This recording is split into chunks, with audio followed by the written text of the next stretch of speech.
सभी को नमस्कार। जो ये केस आप CWP 24/605 ऑफ 2022 स्क्रीन पर देख रहे हो, Ashish Kumar and others versus state of Haryana, ये केस किया गया था भाई CET के लिए।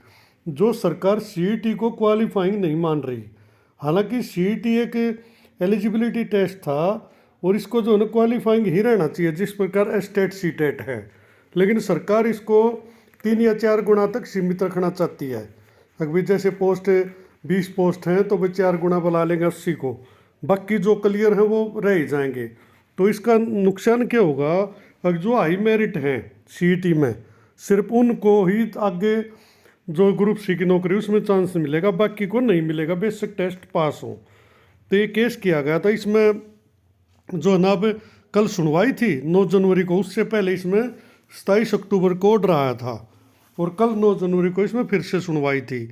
अब इसकी जो है ना नेक्स्ट डेट 21 फरवरी 2023 लग गई है। अब वो दोनों ऑर्डर देख लेते हैं और क्यों लगी है वो देख लेते हैं। ये ऑर्डर है वह कल का, जैसा कि स्क्रीन पे देख सको, 9/1/2023 का।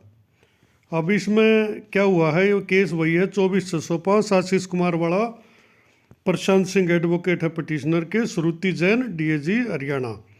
Council for the respondent seeks time to file reply. तो इसमें जो रेस्पोंडेंट है यानी कि सरकार मान लो, HSSC मान लो, उन्होंने इसमें जवाब नहीं दिया है और 6 टाइम और आगे टाइम मांग लिया है। अब कोर्ट ने क्या कहा है, reply be filed on or before the next date of hearing with copy in advance to the counsel opposite. तो कोर्ट ने कहा कि जो रिप्लाई है, उत्तर है अपना, वो या तो 21/2 को फाइल करो या उससे पहले, on or before the next date of hearing. Next date है भाई 21/2/2023, और उसकी जो है एक कॉपी एडवांस में जो पोजीशन के वकील हैं उनको दी जाए। Replication if any be filed by the next date of hearing adjourned to 21/2/2023। तो इस प्रकार भाई इस केस में 21/2/2023 लग गई है। अब इसका पिछला ऑर्डर देख लेते हैं। ये वो ऑर्डर है भाई 27/10/2022 का। इसमें आपको क्लियर हो जाएगा, अगर अब तक भी नहीं समझ में आया तो CWP 605 Ashish Kumar. Inter alia contends that done by the notification dated 5/5/2022 recruitment is being centralised for group C and D post through common eligibility test. यानी कि जो ग्रुप C और D की जो भी पोस्ट हैं वो एक टेस्ट लिया जाना है, कॉमन एलिजिबिलिटी टेस्ट, जिसकी शॉर्ट फॉर्म में CET है, उसके अनुसार वे भरी जानी थी। और ये नोटिफिकेशन आया था भाई 5/5/2022 को। Which has to be cleared to the extent of obtaining 50% marks as per clause 7 v as per the clause 8 the marks obtained in common eligibility test has to be valid for a period of 3 year. यानी उन्होंने कहा था भाई जो 50% number लेने, और जो ये टेस्ट है 3 साल के लिए लागू रहेगा। यानी जिस डेट को आपने पास किया उसके 3 साल तक कोई भी भर्ती आएगी उसमें आपको मौका मिलेगा। और क्वालिफाइंग जो है ना 50% रहेगा, रिजर्व के लिए 45 हो जाएगा। But provision of clause 9 limits the eligible candidate who can appear in the main written examination equal to 5 times the number of post. लेकिन जो क्लोज 9 लगाई उसमें जो है ना एक लिमिट लगा दी 5 टाइम्स की।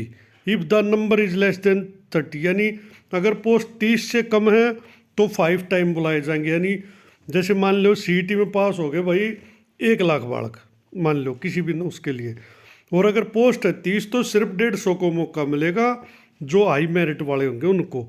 अगर 30 से 40 पोस्ट है तो 150 बुलाए जाएंगे। And if the number is greater than 40, और 40 से ऊपर है पोस्ट तो 4 टाइम, यानी 40 अगर होगी यानी 41 हो गए तो उसका 4 गुना, यानी कि 164 को ही बुलाया जाएगा। बाकी तो रह जाएंगे चाहे कि 60 नंबर हो चाहे 65 हो। अगर ऊपर ले 160-64 में नंबर नहीं आया तो वो बाहर रह जाएगा। अब ये एक मुद्दा बहुत बड़ा है, इसके लिए बहुत से कैंडिडेट जो है ना आवाज़ उठा रहे हैं। नवीन जैन जी भी इसके बारे में बहुत अच्छा कर रहे हैं, श्वेता बहन जी भी कर रही है, और भी बहुत सारे हैं जो इसके लिए आवाज़ उठा रहे हैं। और ये हमेशा ही एलिजिबल टीका टेस्ट होता है, इसमें तो सिर्फ आप एलिजिबल हो जाओगे आगे फार्म भरने के लिए, आगे टेस्ट देने के लिए, लेकिन इन्होंने इसके आधार पर ही मेरिट डिसाइड कर दी। हालांकि कति बेतुका निर्णय है ये सरकार का। होना तो ये चाहिए अभी जिसने क्वालिफाई कर लिया, जिसने 50 नंबर ले लिए, उसको आगे जो भी टेस्ट हो किसी भी ग्रुप सी का, उसमें उसको बैठने का मौका मिलना चाहिए। बाई चांस एक पटवारी के लिए लग रहे हैं तो पटवारी की तो क्वालिफिकेशन अलग होनी चाहिए ना, सीईटी की अलग थी, तो उस टेस्ट में तो बैठने का मौका सबको मिलना चाहिए।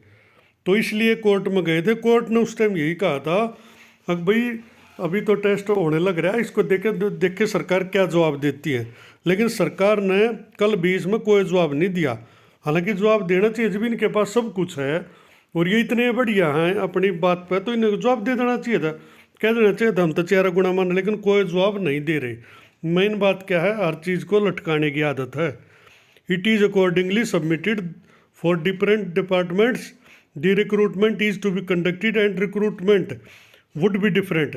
यानी कि हर एक डिपार्टमेंट की अलग अलग आवश्यकताएँ हैं, उन रिक्रूटमेंट भी अलग अलग होंगे, उनका सिलेबस भी अलग अलग होगा। 10 स्किल यानी जो प्रतिभा, the skill which is to be tested should be in the main, यानी इसका कहने का मतलब है कि जो भी टेस्ट लेना है वो मेन रिटन एग्जामिनेशन में होना चाहिए उस पर्टिकुलर पोस्ट के लिए, for the requested department and note of the marks obtained in the common eligibility test. यानी कि अलग जो रेस्पेक्टिव टेस्ट होगा उस पोस्ट का, उसमें एलिजिबिलिटी चेक की जानी चाहिए और उसमें स्किल देखी जानी चाहिए बच्चे ने किया हुआ है, ना कि सीईटी में, which is only an eligibility examination, क्योंकि सीईटी केवल एक एलिजिबिलिटी एग्जामिनेशन है नेक्स्ट पोस्ट के लिए। और शुरू में यही बात आई थी, लेकिन बाद में उसमें 4 या 5 गुना की शर्त जोड़ दी कि जो कि टोटली इलीगल है, ऑर्बिट्री है, ये इट शुड बी रिमूव्ड, ये हट जानी चाहिए, ये गलत है यह शर्त। सबको मौका दो, जिसने भी 50% का क्राइटेरिया पास किया अगले टेस्ट के लिए उसको मौका मिलना चाहिए। Notice of motion on the asking of the court, mister Palika Moga, miss Palika Moga DAG Haryana accept notice on behalf of the state and seeks time to file reply adjourned to 9/1/2023। तो जो है ना ये ऑर्डर आया था 27/10 को, उस दिन इस पर डेट लग गई थी वह 9/1/2023। अब 2 महीने यानी कि 10वें महीने तक और बार माह आ गया, यानी कि बल्कि पहला आ गया 2.5 महीने करीब हो गए, तो इन्होंने जवाब नहीं दिया। अब 9 तारीख को इन्होंने फिर टाइम मांग लिया, इसलिए इसमें जो ना अब नेक्स्ट डेट लग गई है। बाकी आप लोगों ने क्या विचार हुए बताना, और इसके लिए आवाज़ उठाने की जरूरत है। वही सेकंड जो पेपर होगा उसमें सबको जो भी क्वालिफाई इसको करते हैं उनको मौका मिलना चाहिए।